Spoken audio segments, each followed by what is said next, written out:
6절 말씀입니다. 우리 한 목소리로 함께 읽겠습니다.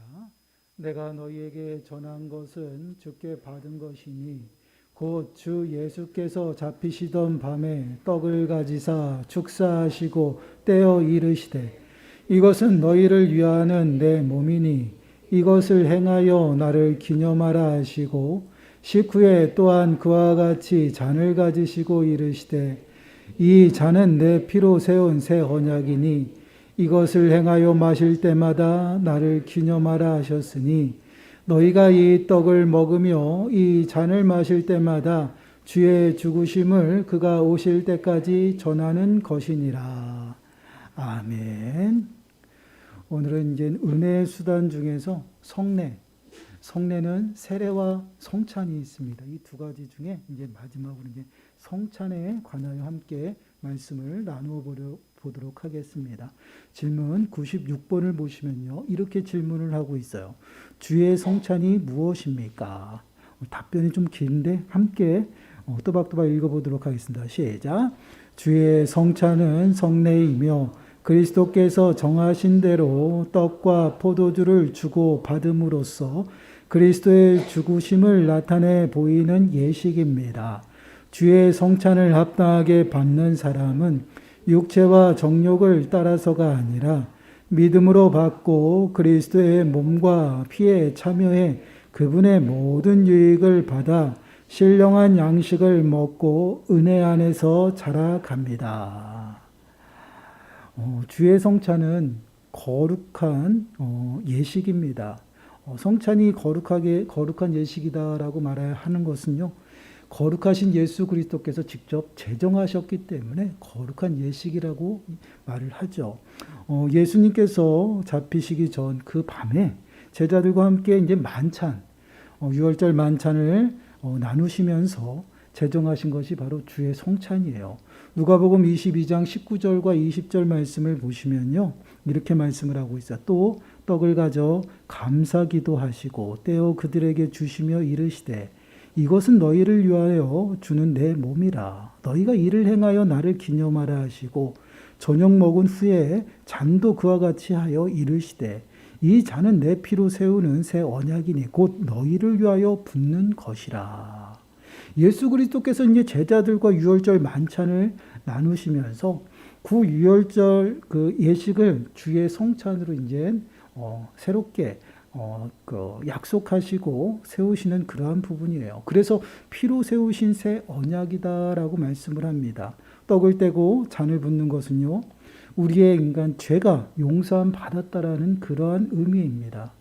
유월절은요, 우리가 잘 알고 있듯이 유월절 그 어린 양의 피를 문설주와 임방의 바름으로 인해서요, 그 장자 재앙, 그 하나님의 진노를 피할 수 있다라는 것이죠. 그렇게 하나님의 말씀에 순종함으로 이스라엘 백성들이 어린 양을 잡아서 문설주와 임방의 바름으로 인해서요, 하나님의 그 은혜, 그 진노가 그 가정을 피해 가고요. 그 또한 그것을 통해서 하나님의 은혜와 구원을 받은 그것을 기념하는 것이에요. 애굽에서 하나님께서 자신들 이스라엘 백성들을 구원하셨다라는 그 은혜를 다시 한번 기념하고 그 절기는요. 그 이스라엘 백성들에게는 가장 큰 절기였어요. 그래서 그때는 어린 양을 잡아서 하나님 앞에 올려드리고요. 더 나아가서는 이제 무교병을 먹으면서 무교절을 지내는 그러한 절기 중에 큰 절기입니다. 그 절기가 구약에서는 제대로 지켜지면서 쭉 내려오면서 이제 바벨론 포로기로 가면서 그게 좀 바뀌어요. 어떻게 바뀌냐면 이제 성전이 무너지고 포로로 갔기 때문에 마땅히 하나님 앞에 드려질 그 제단이 없었어요. 그러다 보니 회당 중심으로 모여서 그 문화가 이제 그 유월절 그때 절기를 맞이해서 이제 그 유월절 만찬을 나누는 그러한 변화가 생깁니다. 그래서 바벨론 포로에서 이제 풀려서 포로 귀환해서 이스라엘에 돌아와서 이제 그러한 문화들이 정착하면서 신약에 이르는 것이에요. 그렇기 때문에 예수님께서 그 유월절 그 절기를 맞이해서 큰 절기를 맞이해서 예루살렘에 들어가시고요. 들어가셔서 그 잡히시기 그날 밤에 바로 유월절 만찬을 제자들과 함께 나누는 것이에요. 그 절기를 함께 이제 그 은혜를 나누면서 그 제자들과 함께 만찬을 나누는 것입니다. 근데 그때 예수님께서 이제 새롭게 이제 언약을 맺으셔요. 유월절 그 어린 양을 바름으로 인해서 그 피를 바름으로 인해서 하나님 앞에 구원받은 그 백성들, 그 이스라엘 백성들이 그 은혜에 끊임없이 감사함으로 하나님 앞에 제사를 드렸 그 제사가요. 이제 예수 그리스도로 말미암아 이제 완성이 되어지는 겁니다. 그것이 무엇이냐면 바로 예수 그리스도께서 십자가에 죽으시고 또한 부활하신 그 은혜를 마음에 새기고 그 은혜 앞에 나아가는 것이에요. 그것이 무엇이냐면 떡을 떼고 잔을 마시는 것이에요. 그래서 그 잔은 내 피로 세우는 새 언약이다라고 말씀하시고 곧 너희 머리에 어떻게 해요? 너희를 위해서 붓는 것이다. 결국은 예수 그리스도께서 흘리신 그 십자가의 그 보혈의 은혜로 말미암아 우리가 구원받은 그러한 사건을 다시금 이스라엘 백성들이 유월절 그 절기를 크게 보내고 그것을 통해서 하나님의 은혜를 다시 한번 새겼던 그 모습과 동일하게 우리 또한 예수 그리스도의 십자가의 그 사건과 또한 그 은혜로 말미암아 우리가 정말 이제 하나님의 백성이 되었고 더 나아가서는 그 죄 씻음의 은혜 가운데 하나님의 은혜로 구원받았음을 다시 한번 우리가 그 성찬을 통해서 다시 한번 우리가 새기는 그러한 시간이에요. 그렇다고 그것을 단순히 기념만 하는 것이 아니다라는 것이죠. 주의 성찬을 통해서 떡을 떼고 마심으로 예수 그리스도의 보혈의 은혜를 새기고 더 나아가서는 영적인 연합을 이루는 그러한 시간이 바로 주의 만찬이고 성찬이라는 것이에요. 그래서 오늘 본문 24절과 25절 말씀을 보시면 축사하시고 떼어 이르시되 이것은 너희를 위하는 내 몸이니 이것을 행하여 나를 기념하라 하시고 식후에 또한 그와 같이 잔을 가지시고 이르시되 이 잔은 내 피로 세운 새 언약이니 이것을 행하여 마실 때마다 나를 기념하라 하셨느니라. 이 기념한다라는 것은 그냥 생각하고 기리는 것이 아니에요. 그것을 통해서 다시 한번 마음속에 우리가 정말 그 예수 그리스도의 보혈의 은혜를 새기고 그 시간을 통해서 이제 예수 그리스도와의 영적인 연합을 이루는 것이에요. 이 성만찬 때문에 서로 다른 의견 때문에 종교개혁자들 간의 그 사이에서도 의견이 여러 가지로 분분해요. 어떤 사람들은 그 잔을 먹고 마실 때마다 그게 정말 어떻게 해요? 예수님의 살과 피로 바뀐다라는 그런 주장을 하는 그런 교단도 있죠. 그게 화채설이에요. 카톨릭에서는 그렇게 합니다. 카톨릭에서는 어떻게 하냐면 그 주의 잔을 마실 때 또한 주의 그 떡을 뗄 때 그게 몸으로 바뀐다라는 것이에요. 그래서 카톨릭에 가서 주의 만찬을 참여를 해 보면요, 우리하고는 달라요. 거기는 굉장히 거룩하게 드리면서 어떠한 모습이 나타나면 사제들이 떡을 나누고요, 그 조각이 남잖아요. 그 조각이 남으면 그게 예수님의 어떻게 해요? 살이기 때문에 버리지 못해요. 그래서 그걸 싹 잘 닦아서요, 그 다음에 거기다가 물이나 포도주를 부어서 사제가 다 들켜요. 그게 이제 카톨릭에서 행하는 이 일입니다. 그 카톨릭에서는 잔을 돌리지 않습니다. 오직 예수님의 그 떡만 떼는 그러한 모습이에요. 그래서 그들은 우리들과 조금 다른 그러한 성찬을 하고 있어요. 그리고 우리들은 어떻게 나냐, 기념만 해야 된다. 그리고 어떤 사람들은 그 잔을 믿음으로 받을 때 예수님이 그 공간 쪽으로 다 임하신다. 그리고 우리가 주장하는 것은 영적으로 연합되어 영적인 임재설을 이야기를 해요. 영적인 연합. 그 떡을 떼고 잔을 마실 때 우리는 비로소 예수 그리스도 앞에 믿음으로 나가고 그 시간은 영적인 연합을 이루는 것이에요. 왜? 그 성찬식은요, 어떠한 의미냐면 예수 그리스도께서 십자가를 가신 그 고난과 고초를 당하신 그 모습과 또한 십자가에서 흘리신 그 보혈의 피, 그것을 우리가 먹고 마시는 것이에요. 그러므로 인해서 함께 그 고난에 동참하고 또한 함께 우리가 십자가에 못 박히는 그러한 시간들이 되는 것이에요. 그렇기 때문에 이것은 영적인 연합을 이루어서 주님과 함께 더불어 우리가 그 떡을 떼고 잔을 마심으로 주님의 그 고난을 마음에 새기고 더욱더 믿음으로 굳게 서서 주님 앞에 믿음으로 살아가는 그 결단의 시간이 바로 주의 성찬에 참여하는 그러한 모습이에요. 그래서 오늘 질문 97번 질문을 보게 되면 주의 성찬을 합당하게 받기 위해서는 무엇이 요구됩니까? 라고 질문하고 있어요. 답변을 우리 함께 읽어보겠습니다. 시작. 주의 성찬을 합당하게 받기 위해서는 자신이 주의 몸을 분별하는 지식이 있는지, 주님을 양식으로 삼는 믿음이 있는지, 회개와 사랑과 새로운 순종의 마음을 지녔는지를 점검해야 합니다. 만약 합당하지 않게 참여하면 자신에게 임할 심판을 먹고 마시게 됩니다. 우리가 주의 성찬에 참여할 때는 내 자신을 잘 살펴야 된다라고 이야기를 하죠. 이 말씀 때문에 우리 1세대 목사님들은 성찬을 하기 전에 어떤 말씀을 하냐면 죄가 가득하고 죄 가운데 있어서 내 스스로 부끄러운 자들은 성찬에 참여하지 마십시오라고 이야기를 해요. 근데 성경에서 말하는 살피는 이러한 모습은 그 당시에 초대교회 때는 주의 만찬이 있었고 주의 성찬이 있었어요. 이것이 한 공간에서 같이 이루어졌었는데 그 당시에는 주의 만찬을 우리가 그냥 이렇게 떡을 조각을 내서서 나누는 것이 아니라 한 덩어리로 해가지고 떼었습니다. 그렇기 때문에 그 당시에 이제 일을 하고 늦게 오는 사람들도 있었어요. 근데 먼저 온 사람들이 만찬을 하면서 뒤에 오는 사람들의 그 떡을 남기지 않고 다 먹는 것이었어요. 그러다 보니 어떻게 해요? 누구는 배부르고 누구는 배가 고픈 거예요. 그리고 또 이제 성찬식에 참여하고. 그러다 보니 주변을 좀 살피고 그러한 언어들이 나오는 것이에요. 근데 여기서 지금 오늘 답변에서 우리 스스로 살펴야 되는 것이 무엇이냐면 바로 믿음이에요. 우리가 그냥 형식적이고 또한 이 성찬이 그냥 아무 의미 없이 참여해야 하는 그러한 모습이 아니라 믿음으로 참여해야 된다는 것이에요. 내가 정말 예수 그리스도 앞에 믿음으로 살아가겠습니다라고 결단하고 서고 고백하는 그러한 모습으로 참여하는지, 또한 예수 그리스도를 구주로 고백하고 참여하는지, 그러한 믿음의 모습을 이야기를 하고 있어요. 그래서 회개와 사랑과 새로운 순종의 마음을 지녔는지를 점검해야 된다는 것이에요. 이 예식은요, 다른 교회 일원 아닌 사람들이 참여하는 것이 아니에요. 고린도전서 11장 28절 29절 말씀을 보시면 이렇게 말씀을 하고 있어요. 사람이 자기를 살피고 그 후에야 이 떡을 먹고 이 잔을 마실지니 주의 몸을 분별하지 못하고 먹고 마시는 자는 자기의 죄를 먹고 마시는 것이니라. 주의 성찬의 의미를 모르고 그냥 참여하고 형식적으로 참여하는 것은 믿음으로 참여할 수가 없다라는 것이죠.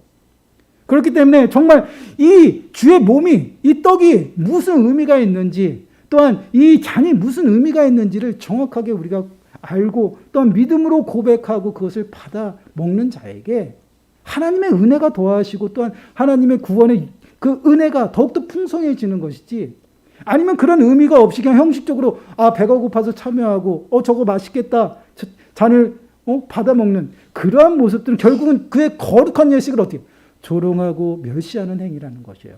그러한 자들은 어떻게 해요? 예수 그리스도를 조롱하고 멸시했던 그러한 자들과 동일하게 어떻게 해요? 자신의 죄를 먹고 마시는 것이다라는 것이에요. 우리가 늘 기억할 것은요, 주의 성찬은요, 거룩한 예식이지만 이 거룩한 예식에 우리가 더욱더 나아가고 참여를 해야 되지만, 참여를 해야지 우리의 죄가 깨끗해지는 것이에요. 왜 그래요? 죄를 용서함 받기 위해서, 죄가 깨끗해지기 위해서는 반드시 필요한 것이 있죠. 주의 보혈이에요. 십자가 앞으로 나가야 된다라는 것이에요. 근데 주의 성찬은요, 예수 그리스도께서 십자가에서 고난당하시고 피 흘리신 그 사건을 우리가 다시 한번 그것에 참여함으로 인해서 그것을 마음에 새기고 그 은혜 앞으로 더욱더 나가는 것입니다. 그렇기 때문에 죄인은요, 더욱더 누구예요? 십자가 앞으로 나가야 된다는 것이에요. 이 의미를 정확하게 깨닫고요, 내가 한 주간 동안 정말 준비하지 못해서 그 예식에 참여할 때 정말 죄스럽고 또한 이 양심에 거룩한 찔림이 오는 그러한 상태에 있다면요, 더더욱 참여해야 된다는 거예요. 회개하는 마음으로. 형식적인 것이 아니라 회개함으로. 그래서 여러분, 가끔씩 보면 성찬에 참여할 때 보면요, 정말 자신의 그 죄된 모습을 보고요, 정말 그것이 너무나도 애통하여서 정말 성찬식을 하면서 눈물을 흘린 사람들이 있어요. 그러한 애통하는 마음으로 참여해서 다시금 주님 앞에 서서 믿음으로 굳게 그 말씀대로 순종하며 살아가겠습니다라고 고백하는 그런 시간들이 돼야 된다는, 이 성찬이 그래서 우리들에게 구원의 수단으로 주셨다라는 것이에요. 이스라엘 백성들에게 유월절 절기를 크게 지키면서 그때 하나님께서 그들에게 행하신 그 사건을 기억하고 마음에 새기면서 그 은혜 앞으로 가까이 나아가게 하신 것처럼 우리 또한 예수 그리스도의 그 십자가의 보혈의 은혜를요, 우리가 매 순간 기억할 수 있도록 모일 때마다 떡을 떼고요, 또 모일 때마다 잔을 나누는 이러한 구원의 수단을 우리들에게 주셨다라는 것이에요. 그리고 아까 말씀을 드렸다시피 이 성찬 예식은 누구만 참여해요? 교회 일원만 참여하는 것이에요. 고린도전서 10장 16절 17절 말씀입니다. 우리 한 목소리로 읽어볼까요? 시작. 우리가 축복하는 바 축복의 잔은 그리스도의 피에 참여함이 아니요 우리가 떼는 떡은 그리스도의 몸에 참여함이 아니냐. 떡이 하나요 많은 우리가 한 몸이니 이는 우리가 다 한 떡에 참여함이라.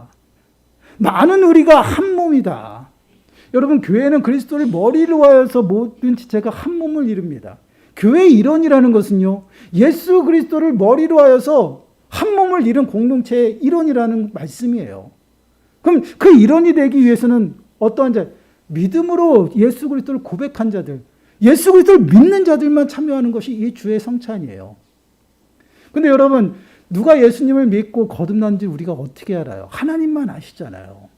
그래서 교회에서 규례를 정한 것이 무엇이냐면 교회에서 세례 교인만 참여하도록 했다라는 것이, 무분별하게 참여하는 것이 아니라 정말 우리가 정말 내가 예수 그리스도를 고백하고 제가 정말 거듭났습니다라고 정확하게 알면 세례라는 그런 조건들이 필요가 없어요. 그러나 예수 그리스도를 고백하고 정말 거듭나고 믿는 자가 누군지를 정확하게 우리가 알지 못하기 때문에 교회 규례로 세례받은 자들만 어떻게 해요? 참여하도록 했다라는 것이에요.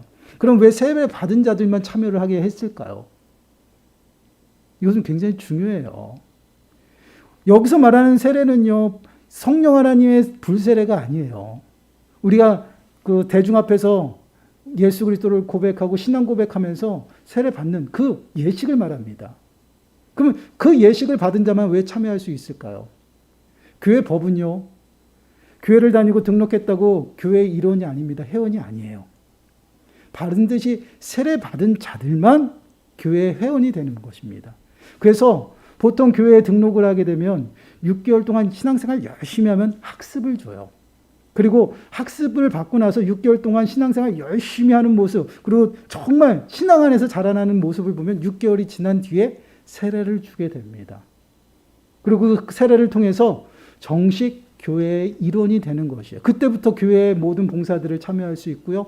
더 나아가서는 교회의 모든 살림을 참여할 수가 있다는 것이에요. 결국은 교회의 모든 권리를 그 시간부터 회원으로서 누릴 수 있다는 것입니다. 그래서 우리가 그 모든 것들을 우리 스스로가 알 수 없고 또한 그 기준을 세울 수 없기 때문에 세례라는 기준을 세워서 세례 교인만 성찬에 참여할 수 있도록 한다는 것이에요.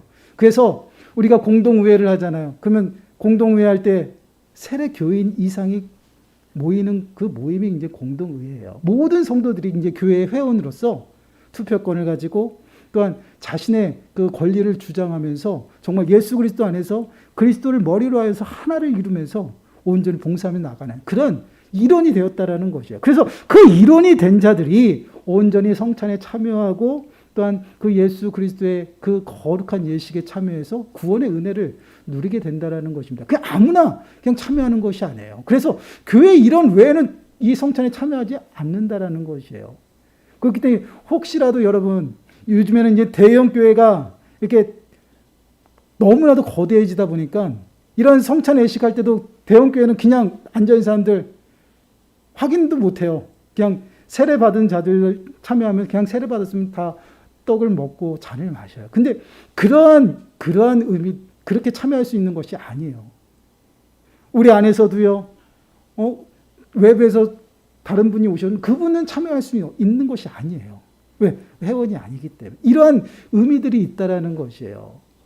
이렇게 정해놓은 것은 정말 우리가 무분별하게 형식적이고 또한 이 거룩한 예식을 멸시하고 앉아있는 그러한 모습들이 아니라 정말 믿음으로 이 성찬 예식에 참여함으로 다시금 예수 그리스도의 그 은혜를 마음에 새기고 그 순간 정말 내 자신도 정말 육체의 모든 정욕과 탐심을 십자가에 받고 온전히 예수 그리스도를 믿는 믿음으로 말미암아 살겠습니다라고 고백하는 결단하는 그러한 시간들이에요. 그렇기 때문에 이러한 예식은요 정말 모일 때마다 해야 되는 것이에요. 모일 때마다 초대교회 때는 떡을 떼고 잔을 나누었습니다. 근데 이것이 모일 때마다 하니까 우리 사람은요 무감각해지는 거예요. 은혜를 몰라요. 그러다 보니 형식적으로 많이 치우치게 되었습니다. 그러다 보니 또 정한 것이 뭐야? 그러면 1년에 한 3-4번만 하자. 그래서 절기 때 이렇게 행해지는 것들이 지금까지 이렇게 내려온 것이에요. 근데 오늘날에는 좀 이제 시대가 바뀌고 또한 목사님들도 이제 젊은 목사님들이 생기면서 정말 성경적으로 하자. 그래가지고 성만찬을 자주 하는 그런 곳들이 많이 생겨났어요. 저도 한 달에 한 번씩 했어요.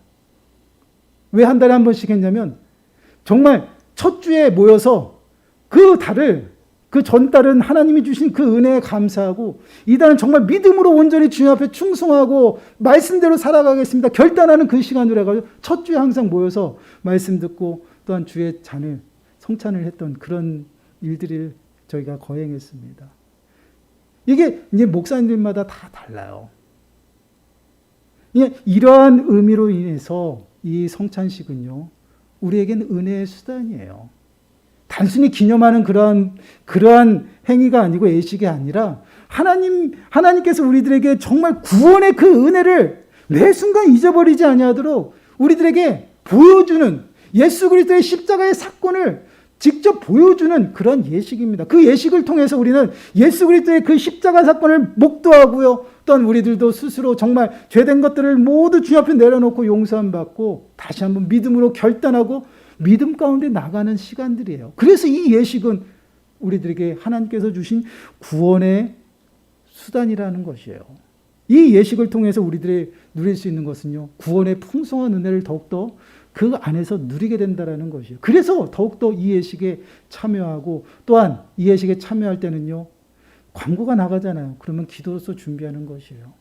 기도로서 준비해서 정말 다시금 예수 그리스도의 그 십자가의 은혜 앞으로 더욱더 가까이 나갈 수 있도록 우리가 기도하며 준비함으로 정말 그 예식을 통해서 믿음으로 참여하고 믿음으로 말미암아 정말 다시금 예수 그리스도의 영적인 연합을 이루어서 이 연약한 자들이 주님이 주신 능력 가지고 세상 가운데서 승리하며 살아갈 수 있는 그러한 시간들이 되는 것입니다. 그렇기 때문에 우리는 이 예식에 정말 우리가 믿음으로 또한 이 예식에 더욱더 소망하고 갈망하는 마음들이 있어야 돼요. 그것이 바로 구원의 은혜를 누리는 그런 모습이에요. 사랑하는 여러분, 우리는 예수 그리스도를 믿음으로 고백하고요, 영접하여 구원받은 하나님의 백성이 되었습니다. 그것이 끝이 아니에요. 구원받은 백성들은요, 그 순간부터 우리는 거룩해져 가야 됩니다. 그런 거룩해져 가는 그러한 삶 속에서 우리는 성례라는 이러한 수단을 통해서 우리를 다시 한번 점검하고 우리를 다시 한번 체크하고 하나님 앞에 우리들의 삶을 비치는 거예요. 그래서 우리는 매 순간 예수 그리스도의 그 보혈의 은혜를 잊어버리지 않냐고 마음에 새기고 그 은혜 앞에 더욱더 가까이 나아감으로 우리는 더욱더 깨끗하고 거룩해져 나가는 것입니다. 그리고 더 나아가서는 거기서 머무는 것이 아니에요. 십자가를 넘어서 이제 부활로 나가야 돼요. 왜요? 부활이 있어야지 영원한 생명이 있고 하늘의 소망이 우리들에게 있기 때문에 그렇습니다. 우리가 늘 십자가에서 머무는 것이 아니라 그 은혜를 매 순간순간 새겼으면 이제는 부활하신 예수 그리스도 앞에 나가서 부활의 그 영광을 우리들에게 참여하고요, 소망 가운데 하늘나라를 바라보면서 온전히 살아가는 것이에요. 그것이 우리 하나님의 백성들이 이 땅 가운데 살아가는 모습이고요, 더 나아가서는 구원의 그 은혜를 더욱더 풍성히 누리는 삶의 모습이에요. 한 주간도 정말 이 은혜를 좀 사모하시기 바라요. 예수 그리스도의 그 보혈의 은혜를 다시금 마음에 새기고요, 우리가 정말 성찬의 시기 있다라면 정말 미리 기도하고 준비하여서 믿음으로 참여해서 예수 그리스도와의 영적인 연합을 이루고요, 온전히 그 예수 그리스도의 그 보혈의 은혜 앞에 가까이 나아가시고 더 나아가서는 그 부활하신 그 예수 그리스도로 말미암아 정말 하늘의 소망을 두고 살아가는 저와 여러분들이 되시기를 간절히 축원합니다. 그 은혜로 우리가 다시 한번 살아가고 힘내고 능력 있고 또한 승리하며 살아가는 줄 믿습니다. 이러한 승리가 저와 여러분들의 삶 가운데 풍성히 임하기를 간절히 축원합니다. 기도하겠습니다. 하나님 감사합니다. 영원히 죽을 수밖에 없었던 우리 인생들을 하나님께서 너무나도 사랑하셔서 독생자 예수 그리스도까지 아끼시지 아니하시고 이 땅에 보내주시며 또한 우리를 위해서 십자가에 모든 죄짐을 지시고 죽으시고 부활하셔서 우리를 사망에서 생명으로 옮겨주신 그 은혜 너무나도 크고 놀라워 감사할 수밖에 없음을 다시 한번 고백합니다. 그 은혜를 하나님 매 순간순간 저희들이 기억하며 살아가도록 하나님 귀한 성찬을 허락하여 주시고 그 성찬을 통해서 예수 그리스도의 보혈의 은혜를 다시금 마음에 새기며 이 땅 가운데에서 정말 믿음으로 살아가라고 말씀하십니다. 그 은혜 가운데 매 순간 머물며 살아갈 수 있는 저희 모든 심령들 되게 하시고 정말 믿음으로 말미암아 살아감으로 하나님이 기뻐하시고 또한 하나님이 인정하시는 삶을 살아가는 저희 모든 심령들 되어질 수 있도록 은혜를 더하여 주시옵소서. 이 모든 말씀 예수님의 이름으로 감사하며 기도드리옵나이다. 아멘. 찬송가 269장입니다.